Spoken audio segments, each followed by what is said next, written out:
a ti, a mí, no a Dios. Recuerda que la mayoría de los miembros de la mafia son conocidos por ir a misa los domingos y dispararte los lunes. Porque uno dice, bueno, ¿cómo es el mafioso? Y ustedes habrán visto las películas de Francis Ford Coppola, habrán visto esos films donde el mafioso es un hombre de familia, religioso, que va a la misa y que se persigna, Sánchez, Pérez Sánchez. Y después el lunes le dispara al otro y dice, negocios son negocios. Con los religiosos, o los que tenemos un religioso dentro, porque lo tenemos casi todos, nos puede pasar lo mismo, de congregarnos el domingo y después matar a quien se supone que deberíamos amar. Por eso uno puede alejarse centímetros del diseño original y por consecuencia hasta miles de millas o miles de kilómetros de lo que era realmente Jesús. Adolfo Hitler, tal vez sea el hombre más malvado de la era moderna, se decía que era cristiano, se jactaba de sus creencias en Dios. Y él convenció a las masas de que contribuirían al plan de Dios si libraban al mundo de los que crucificaban a Cristo, y salió a hacer el peor genocidio de la historia. Entonces, cuando uno puede espiritualizar los celos, el orgullo, el odio, eres una persona peligrosa, o somos personas peligrosas, y principalmente si somos líderes de influencia. Muchos de los judíos y palestinos de hoy son personas muy religiosas, adoran a Dios. Sin embargo, algunos, de alguna manera, justifican el odio de unos por los otros desde hace 2 milenios. Los musulmanes extremistas, por ejemplo, creen que Alá ordenó la aniquilación de los infieles. Y ellos lo hacen de una manera religiosa. No es que están locos necesariamente o fuera de su juicio cabal. Religiosamente odian. Y estos ejemplos apuntan a una sola verdad. Es sumamente peligroso ser religiosos sin volver constantemente a Jesús, al modelo original. Por eso, más que nunca, yo tengo en cuenta lo que mi papá me dijo en la carpintería: vuelve al diseño original, porque los listones van cambiando de medida y no te vas dando cuenta, porque uno ya no mide con el original, uno mide con este que cortó a media tarde o después de 1 hora de trabajo, y ya no es la misma medida que el primero. Volver al diseño original, no te muevas del modelo que te fue mostrado en el monte, le dice Dios a Salomón, no te muevas del modelo. Lo mismo le dice Dios a Moisés, no te muevas del modelo. Los pescadores dicen que la tentación que captura a los peces suele ser el 99% el sabor de la carnada y el 1% el anzuelo. Entonces Satanás, el enemigo, sabe que no puede convencer a las personas hoy en día con una capa roja y un tridente. Pero él sabe que si su 1% de engaño lo puede mezclar con 99% de verdad, él puede pescar una red de peces. Como decía un predicador amigo mío, Sergio Cataglini, tú no tomarías una botella o un vaso de agua que te dicen, tranquilo, 99% es agua mineral y 1% es orín. Nadie lo tomaría. Bueno, pero es un 1% de orina nada más. Nadie tomaría ese 1%. Pero el enemigo de alguna forma se las arregla para mezclarlo, y en ese cóctel no es de extrañar que Satanás mismo se disfraza de ángel de luz. Dice la palabra, por eso no es de sorprenderse que él se disfrace de ángel de luz y algunos servidores se disfracen de servidores de justicia. Claro, el fin le va a corresponder con sus acciones, dice Pablo a la iglesia de Corinto, ¿no? 2 de Corintios 11:14. Pero ¿cuál es la solución? La solución es regresar completamente al diseño original, a Jesús, a sus enseñanzas, al espíritu con el cual enseñaba. Esa es mi oración durante esta cuarentena, durante esta pandemia. Mi oración es, cuando yo vuelva como predicador, quiero ser mejor predicador, mejor pastor, mejor inspirador que lo que era antes que esta situación ocurriera. Porque esto me ayuda a recalcular, a reorganizarme y a volver al primer listón, al listón original. Porque apenas un paso lejos de ese listón original y uno se convierte sin querer en un fariseo moderno. Y al diablo no le importa para qué lado del camino te desvíes, siempre y cuando te desvíes. Entonces es tiempo de volver a Jesús. Es tiempo de volver al diseño original. No te muevas del original. Dante me supo decir mi viejo en la carpintería. Y lo que sirvió para la carpintería sirve para la vida y sirve también para la espiritualidad, para la vida cristiana. Es tiempo de volver a leer la Biblia con ojos nuevos. Porque en un domingo de resurrección hasta uno puede leer la resurrección con ojos viejos. Y bueno, si hoy se festeja la resurrección, se conmemora o se celebra, tomemos la Santa Cena y la tomamos como comiendo un poco de pan, sin saber que si uno vuelve a mirar la resurrección con ojos nuevos, uno puede descubrir revelaciones que no habíamos visto, que habíamos pasado por alto. Leer la Biblia con ojos viejos es el tercer síntoma del fariseísmo. Leer la Biblia con ojos viejos. La Biblia es un libro sobre personas reales, con problemas reales. Yo lo dije el domingo pasado, que experimentaron dolor real. La Biblia comienza en el jardín del Edén con una decisión pecaminosa. El primer mensaje en esta temporada a través de internet que predico en vivo fue pandemia, daño colateral, donde yo decía que la verdadera pandemia comenzó en el huerto del Edén. Entonces, ¿cuáles fueron los síntomas iniciales? Bueno, fueron el dolor de parto, el trabajo del hombre con espinas y cardos, y la vida aquí, a partir del huerto del Edén, y está registrado en las Escrituras, se transforma en una vida a puro dolor. Vive lo suficiente en este mundo y sabrás lo que es vivir a puro dolor, como la mítica canción. La buena noticia es que el cielo es una zona libre de dolor. Allí es completamente free de dolor, no hay dolor. Pero entre aquí y allá, el dolor está garantizado. Y cuando no hay dolor, las heridas siguen estando abiertas. El dolor es parte de un proceso de curación. Es un antiséptico emocional que limpia la herida. Oigo predicar a veces a muchos colegas, y creo que yo lo he hecho en alguna ocasión, y uno se pregunta al escuchar ciertos sermones, ¿qué Biblia leen? Porque hay historias que parece que están llenas de declaraciones de perfección, llenas de victoria, llenas de empoderamiento. Por eso hay tanta gente, como dijo el domingo pasado, que no le suena lo que predicamos a realidad. Porque las historias de la Biblia, la mayoría son historias de fracasos, de violencia, de sexo descontrolado, de borracheras, de asesinatos. Acá está lleno de cosas que no queremos mencionar porque pensamos que si las contamos, estamos aprobando esas circunstancias, estamos validando las historias. Y yo no estoy desvalorizando la Biblia o validando el pecado de esta gente. Yo estoy acreditando lo que aquí dice, porque si nosotros vemos las historias desde Génesis hasta Apocalipsis, sin toda la higiene que le hacemos, nos damos cuenta lo reales que son y lo parecidos que son estos tipos y estas mujeres a nosotros. Estas historias están acá porque son mi historia y son tu historia. Todos hemos sido como Noé, andando en algún momento desnudos por ahí.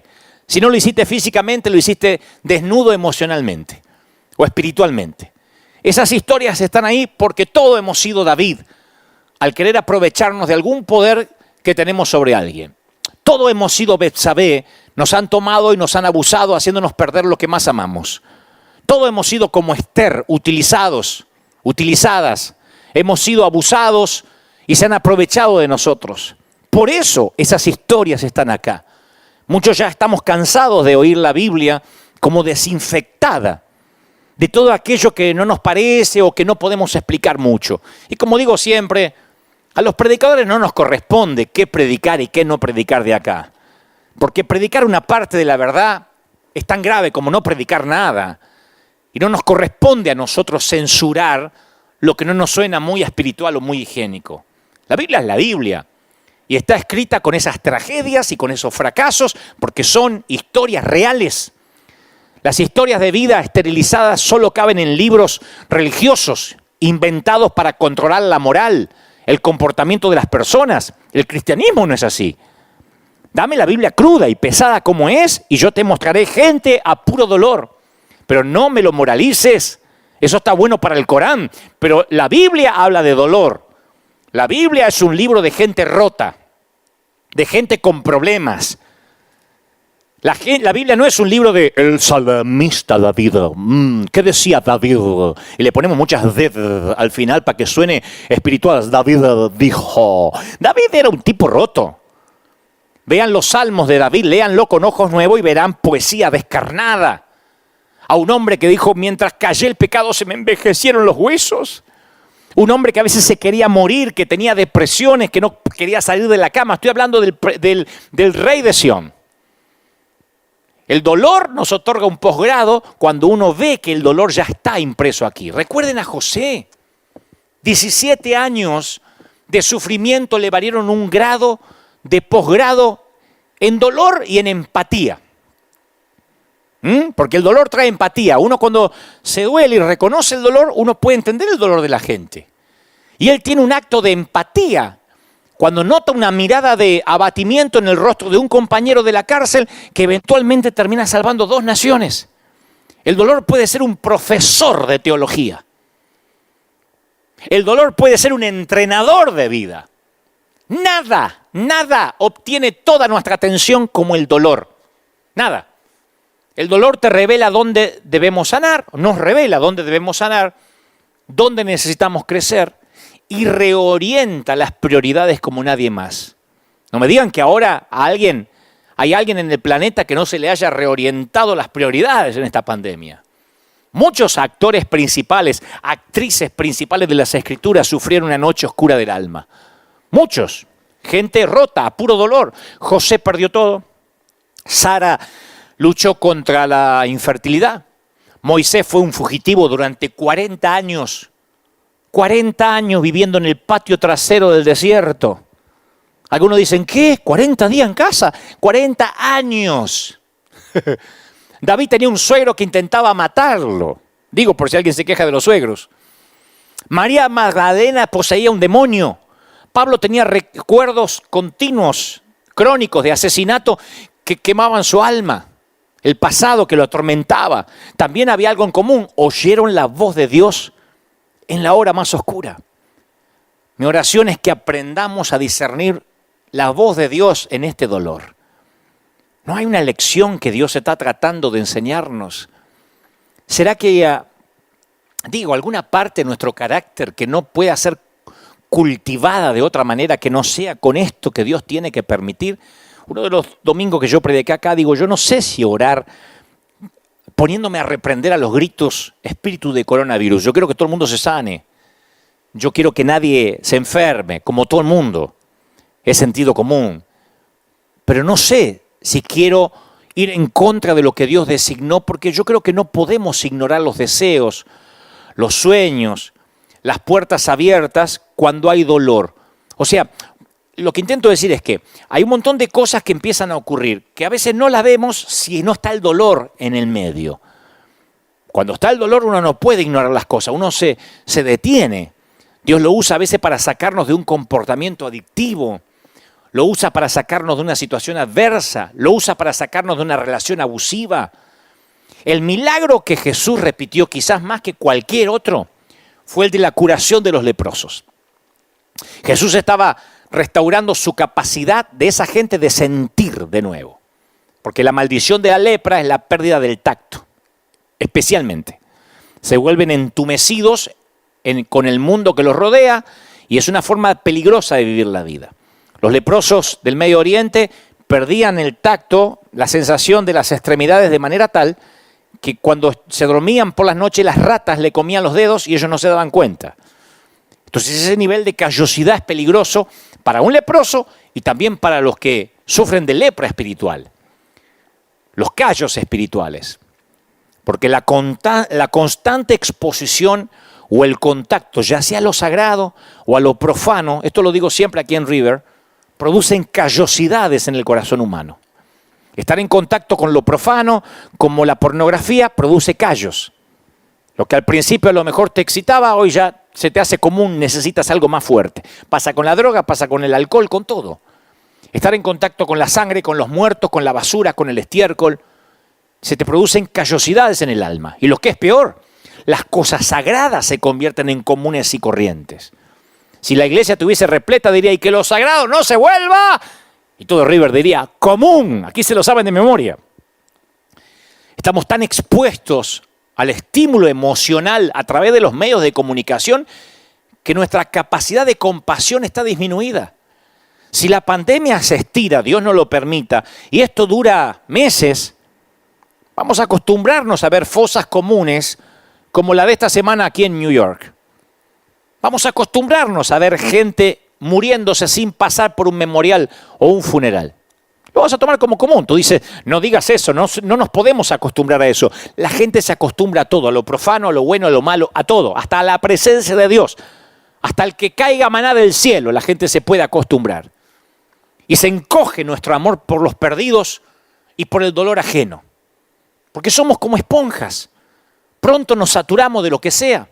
Tú pones a una esponja bajo el agua todo el día y hasta que no absorbe más.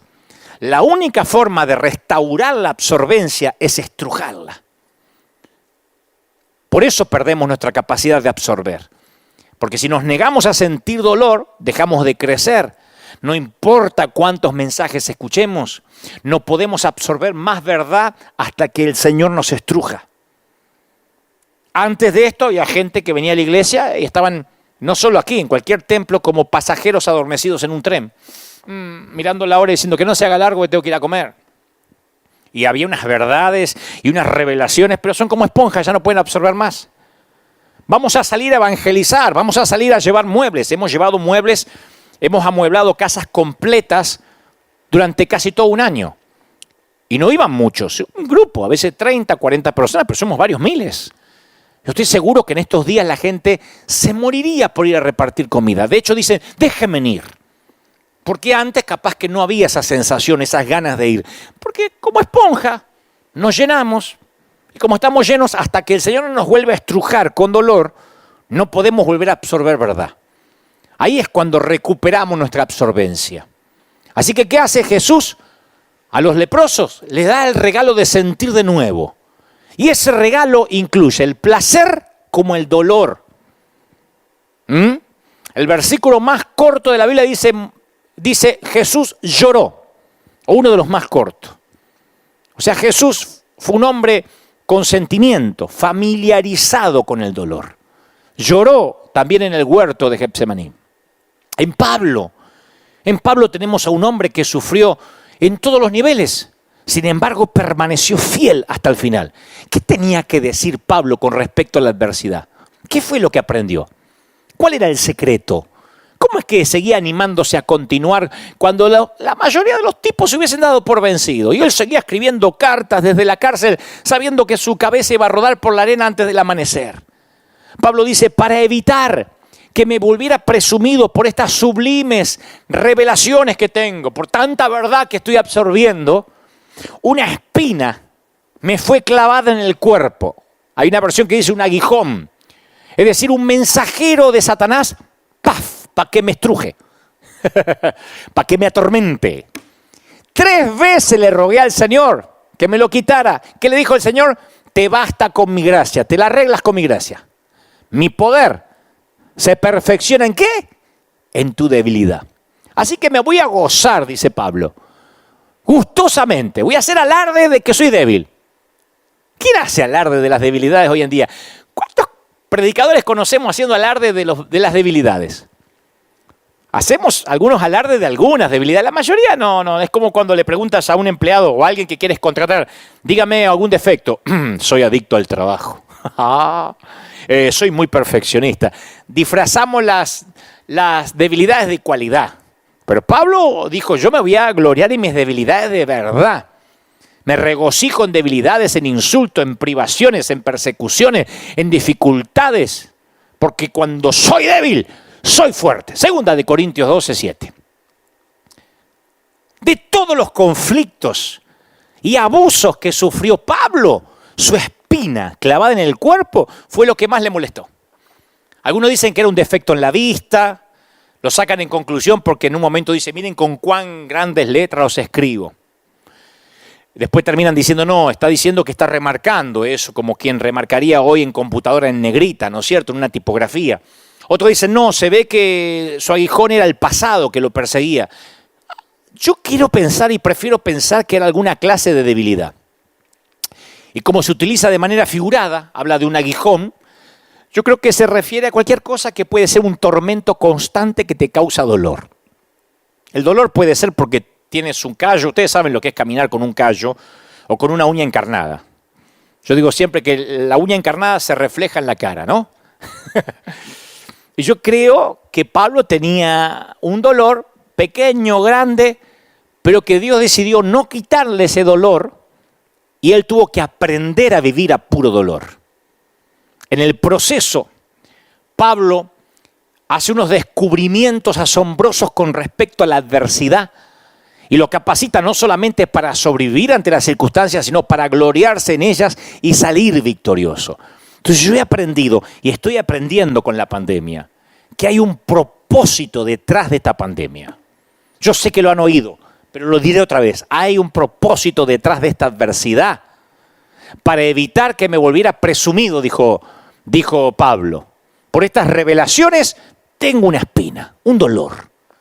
Y a veces pasan semanas, años, y algunas veces toda una vida y no sabemos cuál es el propósito de Dios. Job se fue a la tumba sin saber por qué sufrió exactamente.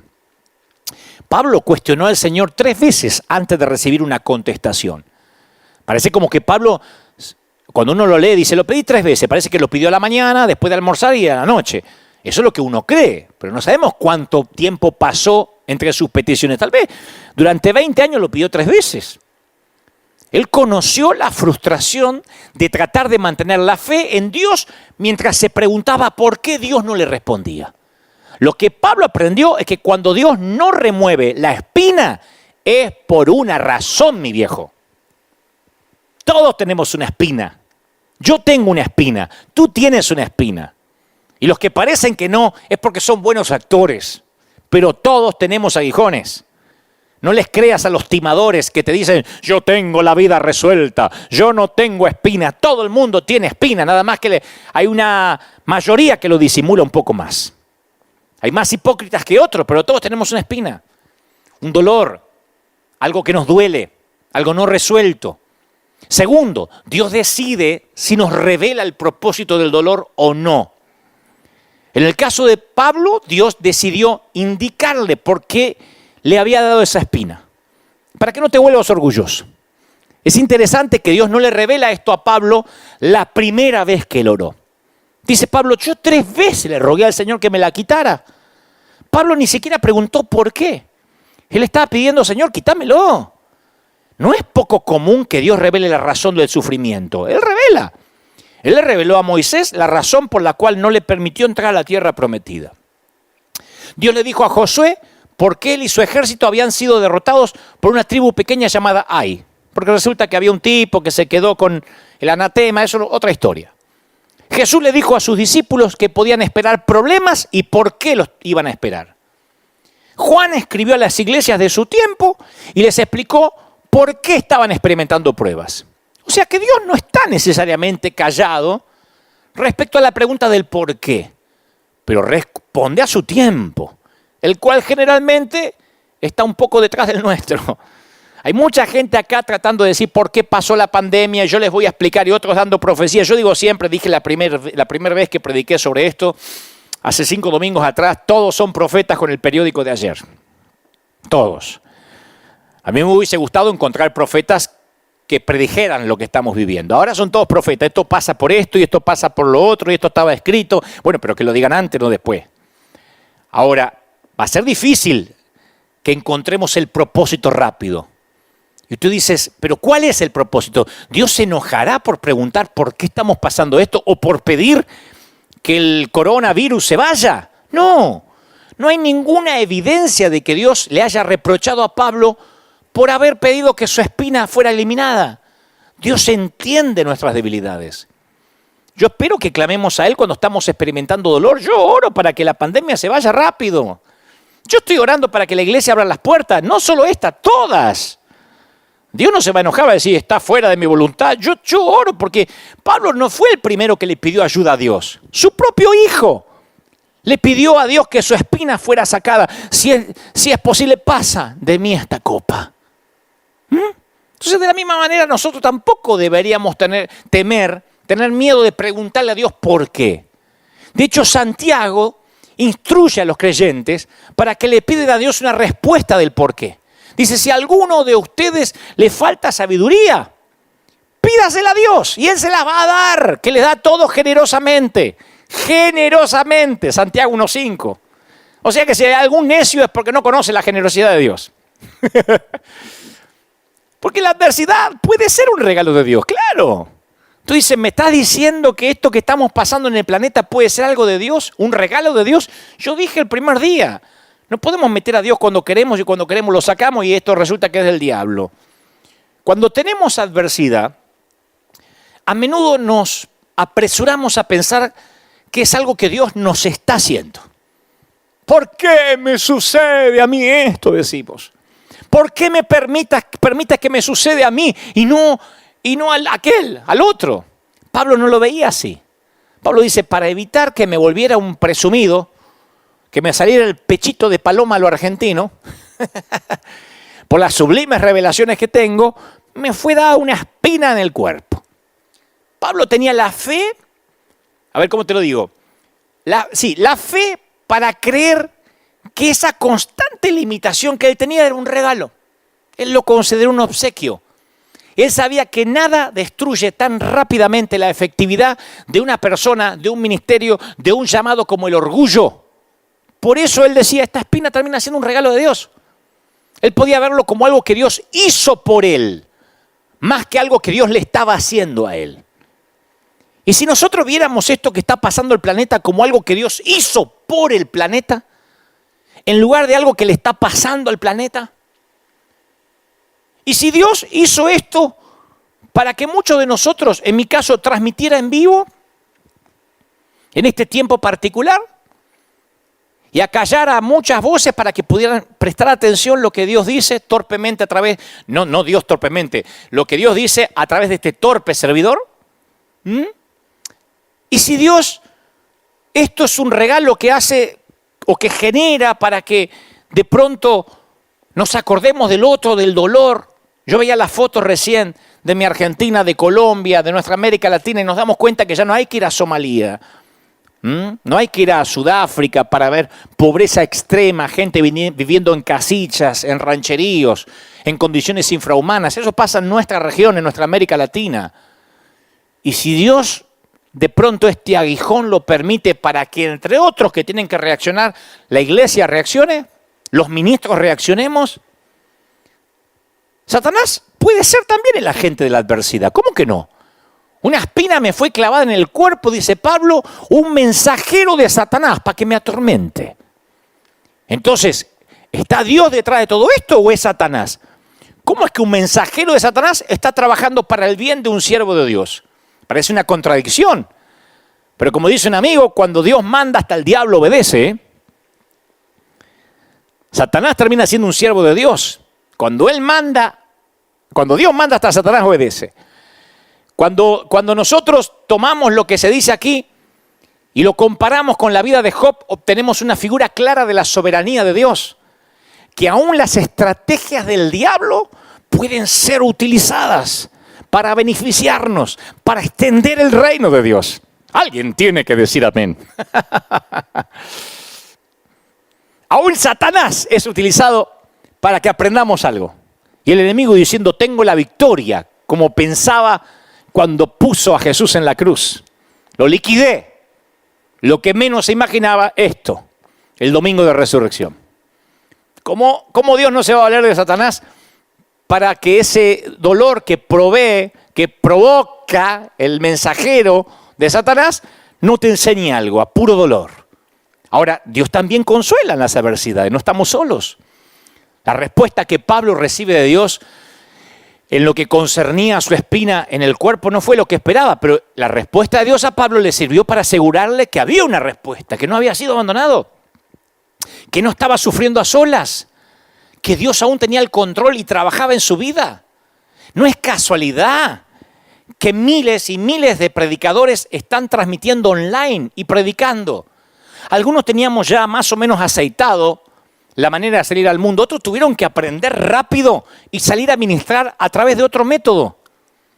¿Entonces significa que Dios está en silencio? No, no es la respuesta que queremos, nos quisiéramos congregar. Pero tenemos una respuesta. Dios consuela. Dios habla. Hay una respuesta. Y la gracia de Dios, Dios le dice a Pablo, bástate con mi gracia. Es suficiente en la pandemia, en la adversidad, en la cuarentena. Dios no le dio a Pablo lo que éste le pidió. A mí tampoco. Yo le pedí, Señor, que esté cerrada la iglesia una semana nomás. Y Dios dijo, no, bástate con mi gracia. Lo que el apóstol recibe fue mejor a largo plazo. Él le dijo, bástate de mi gracia, mi poder se va a perfeccionar en tu debilidad. Entonces Pablo dice, bueno, entonces me voy a gozar en mis debilidades para que permanezca en mí el poder de Cristo. No solo para que pase el poder, ¡fum!, como que me agarra una corriente eléctrica, para que permanezca. Esto no suena como la expresión de un hombre que dice, bueno, me resigno a la espina. No, yo lo veo como un tipo que se halla gozándose en las dificultades.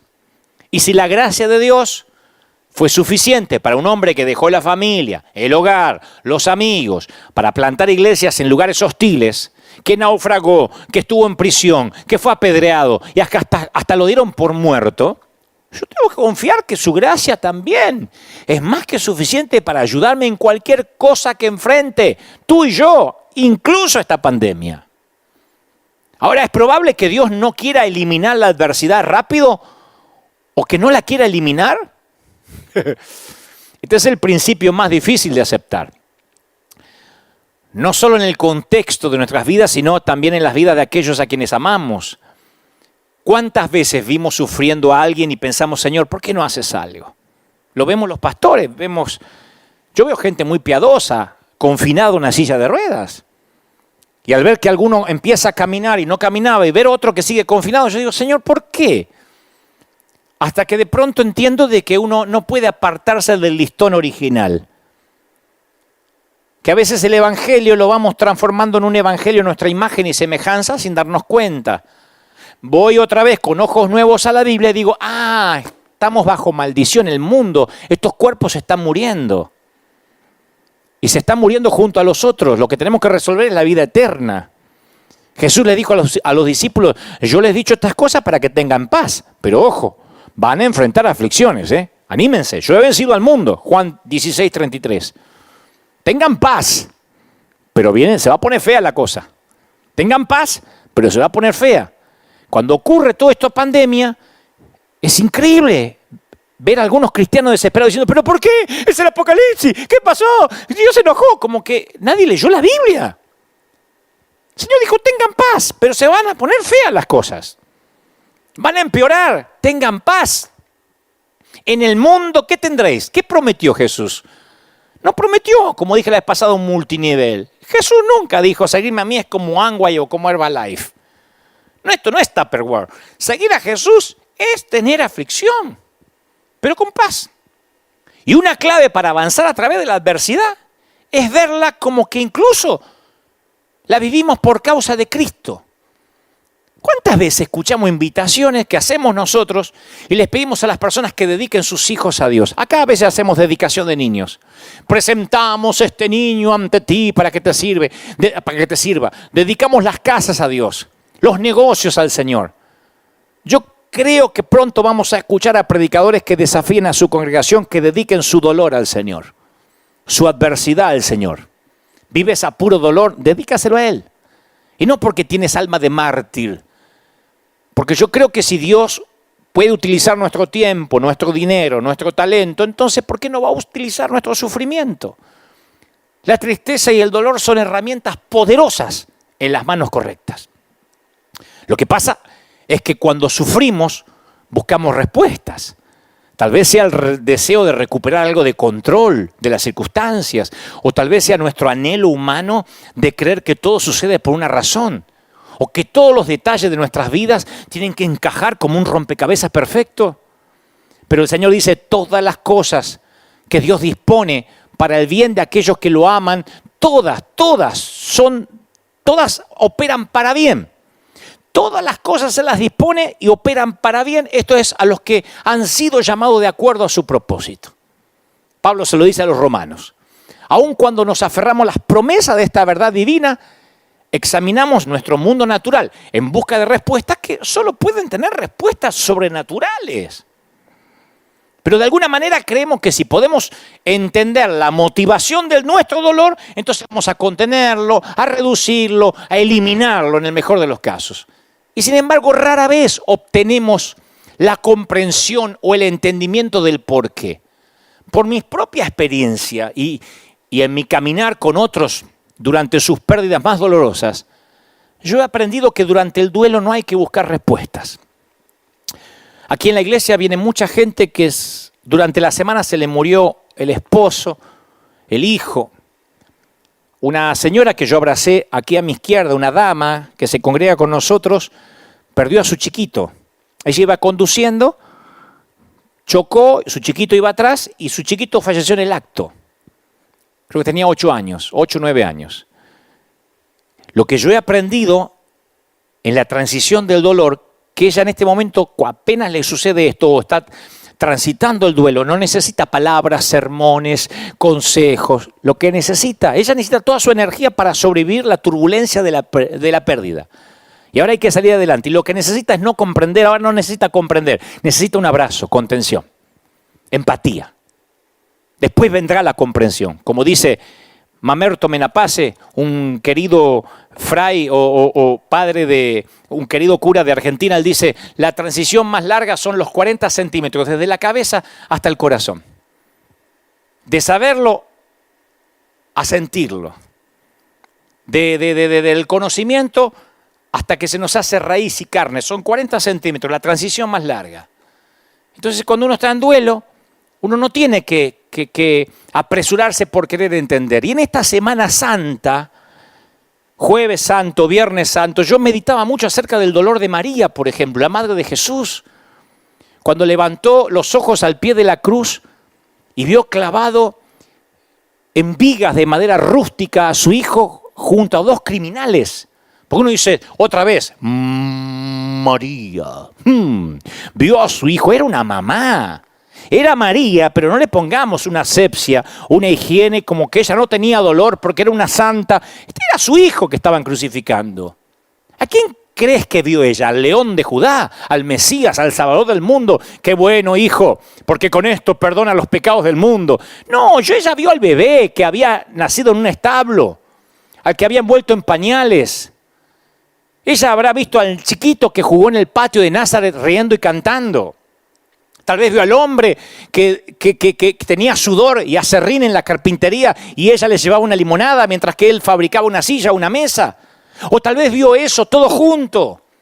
Pero María sabía que nunca iba a ser la misma porque habían crucificado a su hijo.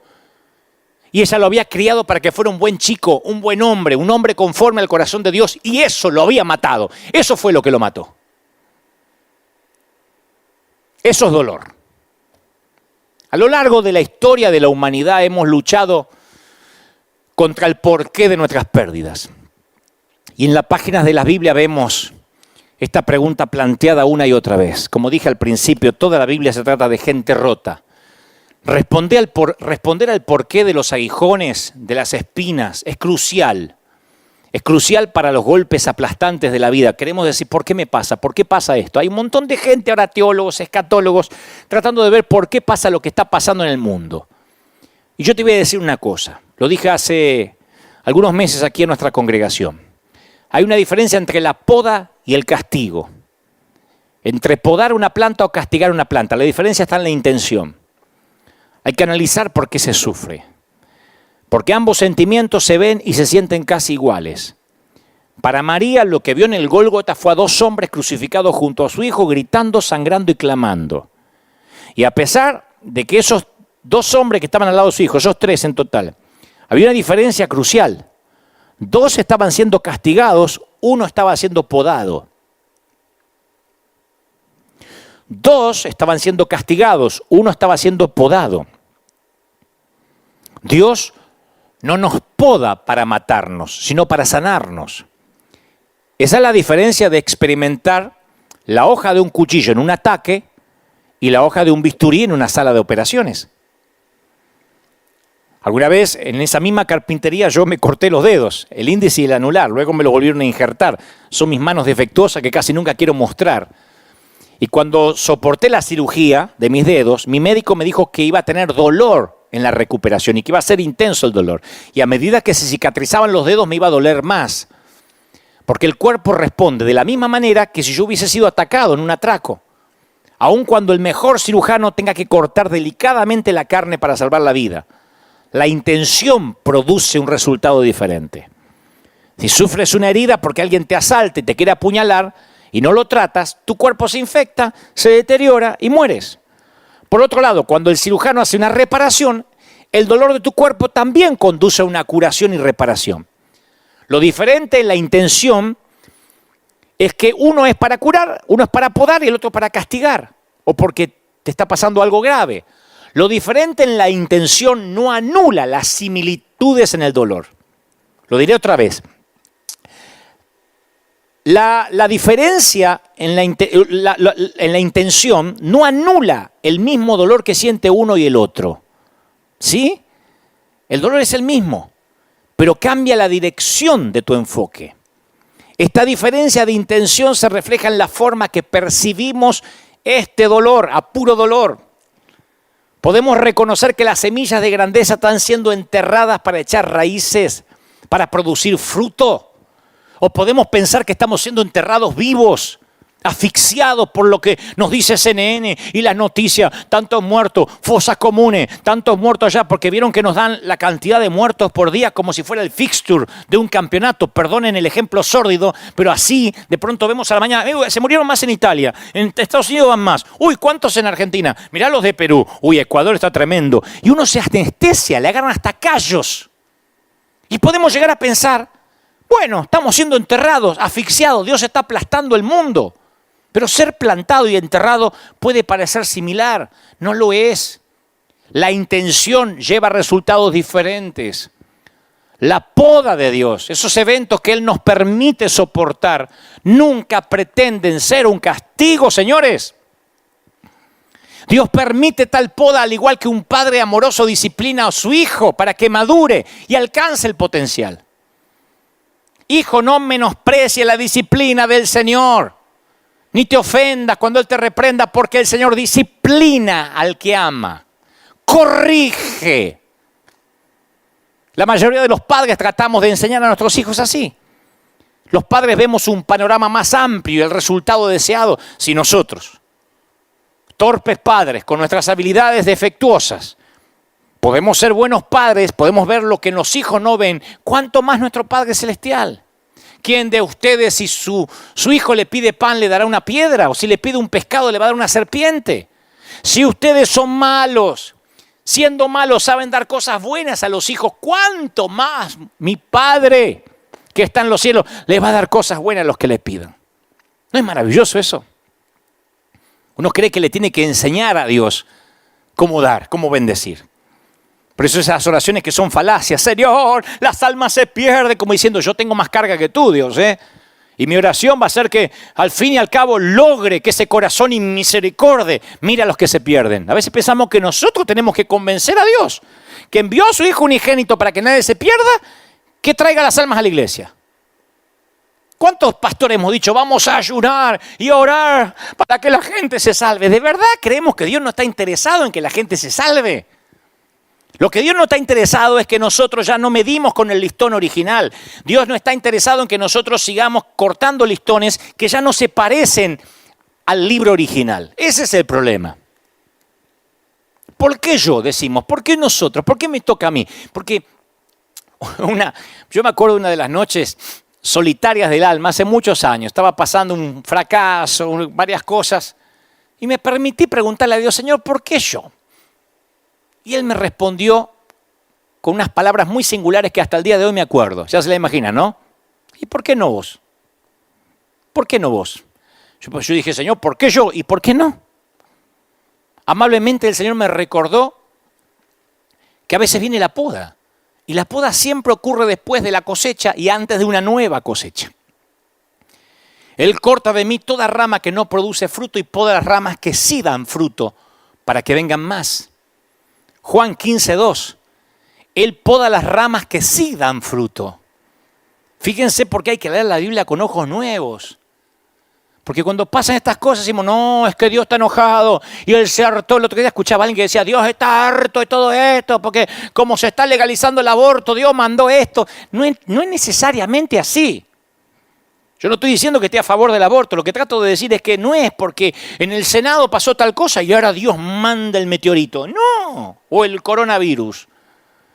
Él dice que si hay fruto, lo va a podar para que venga más fruto. Nota que Jesús no dijo que podaría algunas de las ramas que dan fruto. Él dijo, Él recorta cada rama fructífera.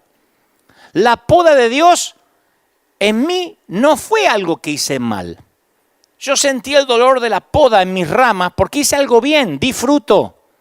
Así que antes de que preguntes, ¿por qué yo? Puedo preguntarte, ¿por qué no vos? ¿Por qué no tú?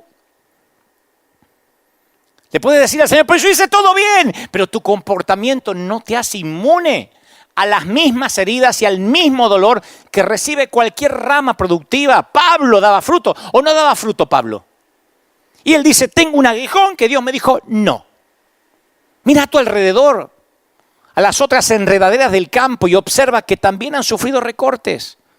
Hay equidad ahora en todo el mundo, ¿eh? Príncipes y los que duermen bajo un puente, hispanos y anglos, europeos, asiáticos, todo el mundo ahora está siendo podado. Pero tú formas parte de un grupo selecto de personas que han sido elegidas por el labrador para ser podadas. Porque has hecho algo que otras ramas no han podido, has cumplido tu propósito, diste fruto. Y así es como crecen los seres vivos, ya sea que se traten de vegetales o de visión. Y uno dice, bueno, pero si Dios me ama, ¿por qué sigo perdiendo todo lo valioso? Perdí el trabajo. ¿Cuánta gente hay despedida en estas últimas semanas? Otros dicen, voy a perder la renta, perdí todo lo que tenía. ¿De verdad lo que perdiste crees que es valioso? El maestro no le ha dado valor a lo que nosotros le dábamos valor. Mientras que nosotros anhelamos lo que se nos ha tomado, lo que se nos ha quitado, el maestro está contento con lo que nos queda. Esa es la poda. El milagro no está en lo que perdimos, está en lo que quedó. Si estás a punto de comer o hoy comiste algo, un paquete de arroz que te llegó, es todo lo que necesitas hoy. Si te quedan 2 pescados y 5 panes, es todo lo que necesitas. Nosotros pensamos en River Church que necesitamos mucho dinero para esto. Y Dios dijo, ¿qué tienen? Unos pececillos y unos panes. Era todo lo que necesitábamos en esta poda para que empiece un efecto multiplicador y terminamos ayudando hasta Europa. Yo no lo hubiese soñado ni en 1.000.000 de años. Y al igual que la viuda puede que te quede el último recipiente de aceite, pero el Señor te ha creado más capacidad para que puedas aumentar lo que te queda. Por eso el Señor quiere que comiences a mirar lo que te queda ahora y deje de lamentarte por lo que se perdió.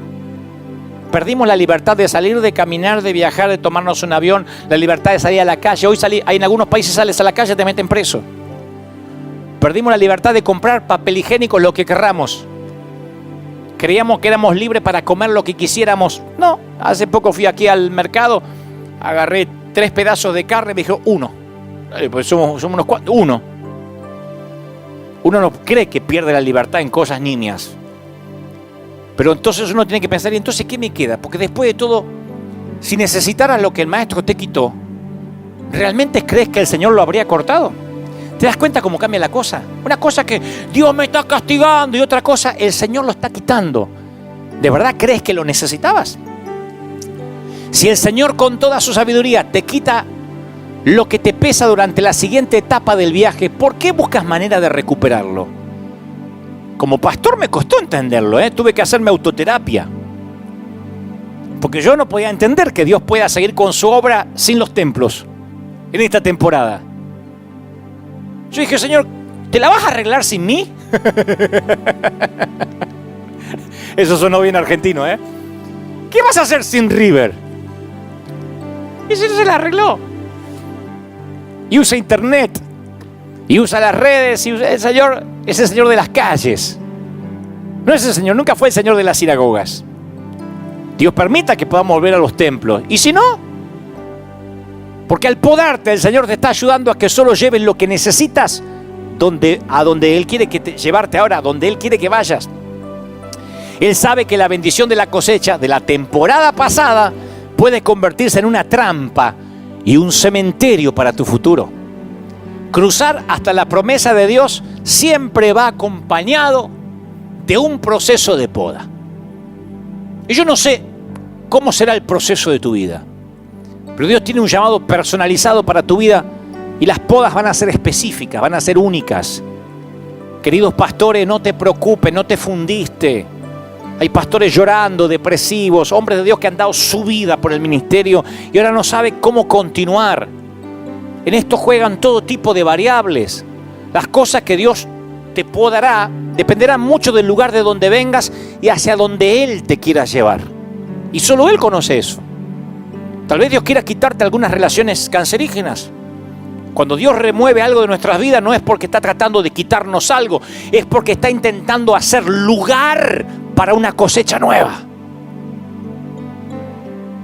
Estoy hablándole a toda la República Argentina a las 10 de la noche en uno de los canales de streaming, no sé si más respetado, pero muy conocido, por cierto, de un tal Mario Pergolini. Nos hicimos muy amigos últimamente. No estaría ahora en el aire de no ser por esto que ocurrió. Porque la propuesta, el contrato que firmamos fue: necesitamos palabras de esperanza en una radio donde lo principal es el rock y donde hay todo tipo de programas. Pero me dijeron: ¿darías aliento a la gente? ¿Hablarías de principios para la vida sin bajar líneas religiosas? Por supuesto. Yo no sé dónde Dios me iba a llevar. Es un intercambio. Cuando Dios poda siempre es para llevarnos a algo mayor. ¿Por qué? Porque Dios siempre nos devuelve mucho más de lo que nos quita. Cuando Dios nos quita algo o a alguien de nuestra vida, está desocupando un lugar en el disco duro para una actualización. Él está haciendo lugar para la cosecha. Yo no le hubiese hablado nunca a 70.000, 75.000 personas, porque nosotros contamos las que están mirando ahora en YouTube, más las de que están mirando ahora en Facebook. Yo nunca hubiese pensado hablar 70.000 hogares a la vez en vivo y después va subiendo todo el día. Pero me di cuenta que Dios corrió las paredes de la arena para hacer lugar para una nueva cosecha. El hecho de que estés peleando grandes batallas significa que estás cerca de bendiciones más grandes. ¿Me explico lo que trato de decir? ¿Soy claro? Tus heridas de batalla son un testimonio personal que me dice que has sido probado. Yo desconfío de aquel que no tiene heridas. Es imposible que yo te considere creíble hasta que no vea las marcas del labrador en lo que tienes para ofrecer. Las marcas de la vida, las cicatrices. De igual modo, te costará algo lo que Dios quiere darte, te costará todo. Independientemente de donde te encuentres en la vida, tú pagaste un precio para estar ahí. Esto parece sencillo, pero se sorprenderían el número de personas que nunca consideran lo que les costó llegar a ser ellos mismos. Ya sean un jefe, un cónyuge, un padre, una madre, un adolescente, algo entregaste a cambio para estar donde estás y ser quien eres. O pagaste la cuenta o intervino otra persona, pero la vida gratis no te salió. Independientemente de cuál sea tu trasfondo, vas a tener que intercambiar algo de mucho valor para llegar a ser la persona que Dios te llamó a ser. Te lo digo con conocimiento de causa. Yo no llegué donde estoy con la providencia divina donde Él me trajo porque no entregué algo, porque no fui podado. ¿Qué estás dispuesto a negociar a cambio de tu futuro? Nadie se matricula repentinamente de grandeza. Se desarrolla durante un periodo de tiempo en el cual Dios te poda para que llegues a ser la persona que Él ha diseñado. Y esas podas a veces vienen con un aguijón que no se va. Como una semilla, la grandeza vive en tu interior, pero debe ser cultivada a medida que Él te dirige por las diversas temporadas de cosecha. Y Él dice: mundo, planeta, hacer lugar para la nueva cosecha, porque viene, señores, viene una gran cosecha. Y en estas temporadas donde tienen lugar las transacciones más costosas, no pierdas el hecho de que Dios ha prometido que seríamos podados, habrá pérdida. Y Él podará las ramas que sí dan fruto para que den más. Hace poco una dama me dijo: estoy en serios problemas, Dante. Y yo quise alentarla. Y ella me dice: no, es que yo toqué fondo. Le dije: ¿qué había? Me dice: ¿dónde? En el fondo. ¿Cómo que había? Claro, si tocaste fondo, querida, ¿qué había? Dice que tocaste fondo, ¿qué había ahí? ¿Qué encontraste en el fondo? Jesús pronunció una parábola, voy a terminar con esto. Por tanto, todo el que me oye estas palabras y las pone en práctica es como un hombre que construyó su casa en la roca. Vinieron lluvias, crecieron ríos, soplaron vientos, vinieron pandemias y ordenaron cuarentena. Y aquel que edificó sobre la arena se le derrumbó todo. No tenía sentido su vida. Pero ¿qué pasó con el que edificó sobre la roca? Si pasa lo peor, ¿qué hay debajo de la casa? Roca. Solo las personas que hemos tocado fondo tenemos el derecho de informarnos con veracidad que Dios está en el fondo. Su voz está allí. No me digan que ahora no sienten a Dios. En este fondo más profundo y tenebroso se encuentra un Dios fiel, señores. No saben cuánta gente tibia ahora encontró que debe volver a Cristo.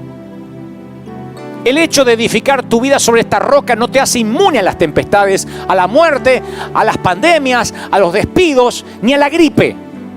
Tampoco hace que tu corazón se vuelva a prueba de sentimientos y no sientas la punzada de una pérdida, de un aguijón, de una vergüenza, de un fracaso, de un rechazo. Yo mismo no soy capaz de medir la profundidad del dolor que debe ser perder un hijo. Cuando una mamá, un papá de acá pierde un hijo, yo solo lo abrazo y digo, Señor, ni siquiera quiero imaginar lo que debe ser un dolor así. No lo quiero conocer. De hecho, es el dolor que no tiene nombre. Pierdes un cónyuge, te dicen viudo. Pierdes un papá, te dicen huérfano. Pierdes un hijo y es tanto el dolor que Dios prefirió no darle nombre. Y si esa gente no tuviera roca en ese fondo, no saldría de la cama nunca más. Es que en el fondo tiene que haber roca sólida. Y esta pandemia va a mostrar la legitimidad de los ministros. Y se van a dar cuenta que algunos que consideraban payasos eran legítimos. Y algunos que consideraban grandes empoderadores eran unos timadores. La legitimidad se ve si hay roca abajo. ¿Qué hay en el fondo? ¿Qué hay en tu fondo? Está bueno para preguntarse. 4 semanas llevamos de pandemia, 5. Nunca pensamos pasar domingo de resurrección así. Permíteme preguntarte, ¿qué hay en tu fondo? Porque si edificaste tu vida sobre Cristo, toca fondo, y aunque pierdas el aliento, sigues respirando. Sigues de pie en medio de la pandemia, en medio de la cuarentena, en medio de la tormenta. Aunque tengas que separar el arroz de hoy para que te quede para mañana. Quizá pasaste por un divorcio, perdiste tu bebé, o terminaste dándote por vencido en una lucha con los acreedores. Pero en el momento más atroz, no me digas que no saliste adelante. No estarías oyéndome ahora. Cuando regresabas del fondo, nadaste hasta la superficie con un nuevo don. Haber visto a Dios en el fondo, ese es tu don. Y eso es mayor que el dolor más agudo que el enemigo haya traído a tu vida. ¿Saben cuál es mi don? Pueden creerlo o no, porque algunos me conocen de ahora o desde hace poquitos años. Mi don es que yo estuve en el fondo y en mi fondo hay roca. En mi fondo hay roca. Estoy parado sobre un buen par de pies sobre roca. Por eso me importa un cuerno lo que digan de mí. Porque yo estuve en el fondo, no me lo contaron. Yo no me asomé, yo fui. Estuve asustado muchas veces y pensaba, ¿y si sucede lo peor? ¿Cómo lo voy a superar? Pero Dios me ayudó a superarlo. Y cuando me escuché diciendo esas palabras, entendí que algo cambiaba en mi interior. El temor ya no asfixiaba mi esperanza. Me aferré a un fundamento que es más fuerte. A puro dolor, pero a puro dolor se forjan aquellos que sabemos de qué estamos hechos, de qué madera venimos, de dónde venimos y hacia dónde vamos. Pensar en el fondo tiene sus secretos. La clave está en cuando pensemos en el fondo, no quedarnos mucho tiempo ahí. Es como estar en el fondo de una piscina. Uno puede sostener la respiración un tiempo y después tiene que subir. Yo quiero que pienses en el fondo, no te quedes mucho. Identifica si hay roca. Respira hondo y respira la promesa. Y respira hondo y respira la promesa. Repite, aunque lo peor suceda, Dios seguirá siendo piedra principal de mi vida. Me protegerá, mantendrá en alto mi cabeza, me devolverá la alegría, me dará la paz que sobrepasa todo entendimiento. Volverá a poner en orden mi vida, me abrirá los ojos a nuevas oportunidades, traerá espacio para una nueva cosecha. Ustedes lo verán con River. No creerán la cosecha que tendremos aquí y lo que yo voy a cosechar personalmente. Algunos dicen, pero qué ambicioso, ¿haces esto por cosecha? No, Dios lo hace por cosecha. Él hizo espacio en mi vida para lo que viene.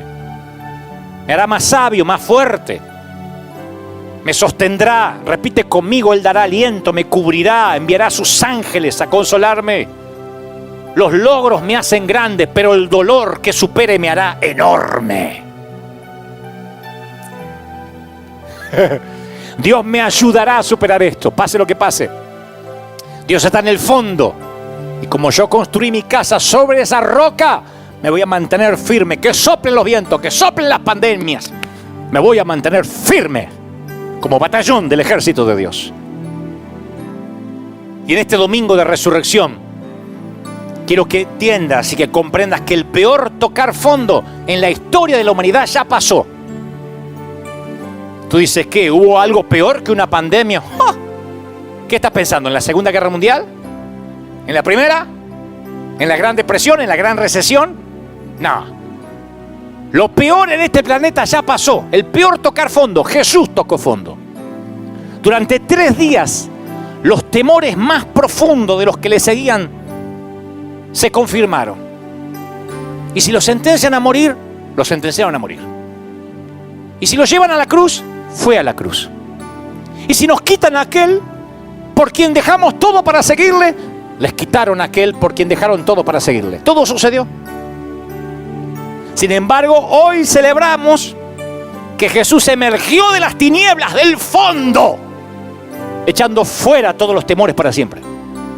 Y debido a que Jesús ascendió a la diestra del Padre, ya no tenemos un espíritu de temor. Lee la Biblia con ojos nuevos, nos mantenemos firmes, incluso tocando fondo. El mundo está mirando qué piensa la iglesia. ¿Saben qué está mirando el mundo? Que nosotros nos mantenemos fieles a puro dolor. No estamos exentos del dolor. Estamos en la misma cuarentena. Si no tomamos las precauciones debidas, nos podemos enfermar igual que cualquiera, puro dolor. Pero la gente no entiende cómo no perdimos el gozo, cómo no perdimos la alegría. Personalmente, con un equipo de pastores de planta, salimos a repartir comida en la semana. Y los que me conocen dicen, usted siempre bien, siempre con una sonrisa. Y de tanto en tanto les muestro que estoy sonriendo debajo del tapaboca. Porque quiero que ellos sepan que aunque estamos en el mismo dolor, acá hay roca. Y quiero que tengan ganas de tener la misma roca. Deberías también escuchar el consejo de mi viejo de la carpintería. Tal vez nunca fuiste carpintero y nunca lo serás. Pero óyeme lo que te voy a decir. Mírame. Préstame atención. Siempre debes medirte con el listón original. Regresa al original. Porque si no lo haces, lentamente te alejarás de él. Quiero orar por ti. Quiero orar por los amigos que están del otro lado de la pantalla, mirando por cualquier dispositivo móvil. ¿Te gustaría pararte sobre la roca? No te ofrezco solución instantánea para la pandemia, ni puedo reprender al espíritu del coronavirus, ni puedo decretar nada, porque todo eso va a quedar como charlatanería barata. Estudié, fui al listón original y resulta que esto ya estaba escrito. Que teníamos cuerpos mortales, que pasaríamos aflicciones, pandemias, enfermedades. Y que esto se va a poner peor. Siento ser el mensajero de malas noticias, pero esto no irá a mejorar. La buena noticia en todo esto es que todo depende en dónde estás parado. Porque aún los aguijones se aceptan como un regalo si estás sobre la roca. Ese es el listón original, ese es el primer corte de la Biblia. Y es maravilloso. No está siendo castigado, está siendo podado. Y la poda es para dar lugar a la nueva cosecha que viene. Yo nunca me hubiese imaginado cómo Dios iba a llenar 2, 3 servicios más aquí. Le hubiese aportado un montón de ideas menos esta. Nunca se me hubiese ocurrido parar el mundo para luego traer la cosecha más grande de la historia. Yo no hubiese pensado en eso jamás. Supera mis gigas mentales, mi corteza cerebral. Por eso los caminos de Dios son tan altos y distintos a los nuestros. ¿Te gustaría caminar esta aventura de fe? ¿Te gustaría tener lo mismo que yo, estar parado en la misma roca? Repite conmigo. Di, Señor Jesús, te acepto como mi suficiente Salvador. Entra en mi vida. Párame sobre esta roca. Perdona mis pecados. Inscribe mi nombre en el libro de la vida. Gracias, Señor, por hablarme, por amarme y porque estoy entendiendo el dolor. Y aunque viva, di conmigo, y aunque viva a puro dolor, estaré agradecido porque sé que tú tienes respuestas y aún estás al control. Amén. Oro por todos ahora. Padre, gracias por la familia, por los papis, por las abuelas, por los hijos. Gracias por todos los que miran del otro lado los 5 continentes, el norte, sur, este y el oeste, las 4 esquinas del mundo. Reciban ahora un viento de otra parte, una unción poderosa, lo mismo que estoy sintiendo aquí. Yo he sentido lo mismo que si esto estuviera repleto de gente, se los aseguro. Y he sentido esta gloria y esta unción todo el tiempo mientras transmití esto que considero Dios ha puesto en mi corazón. Llegue ahora a los hogares. Imparte una bendición única, fuerte, sobre niños, jóvenes, ancianos y adultos. Padre, que la mayor unción, la mayor gloria que tengas para un ser humano aquí en la tierra sea derramado sobre todos. Oro por River, oro por la iglesia local. Oro por nuestra amada congregación. Sopla, Dios, sobre ellos. Bendícelos, cúbrelos. Yo declaro a River, nuestra congregación, como un arca en medio del diluvio.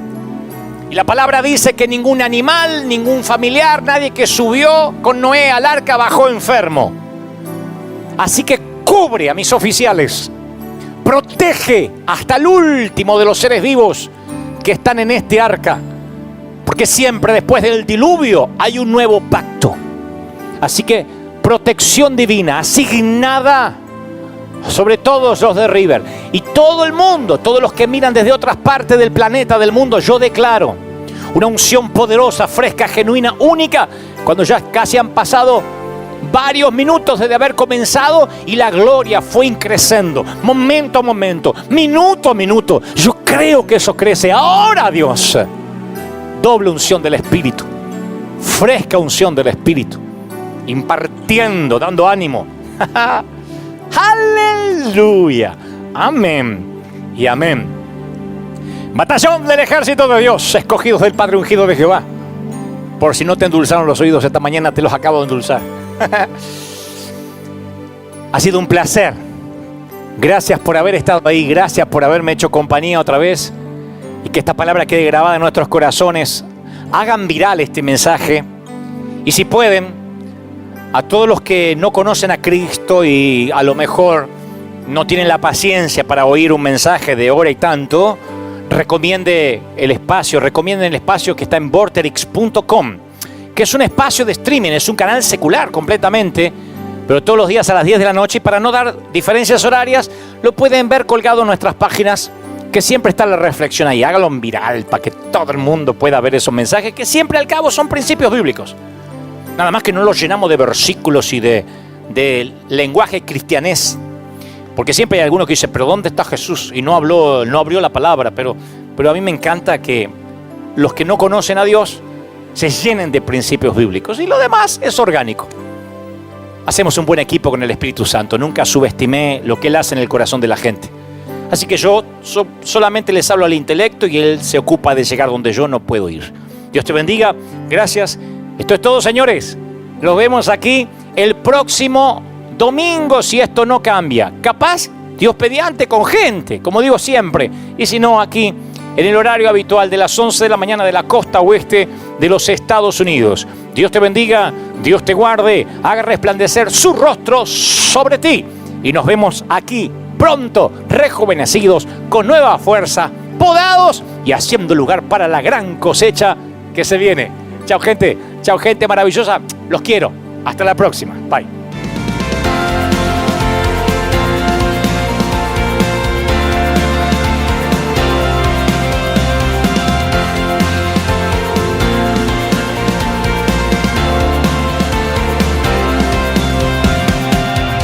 Apareciste una noche de soledad, abandonado y perdido te reconocí. Tu voz diciéndome no temas, yo estoy aquí. El Padre me envió por ti.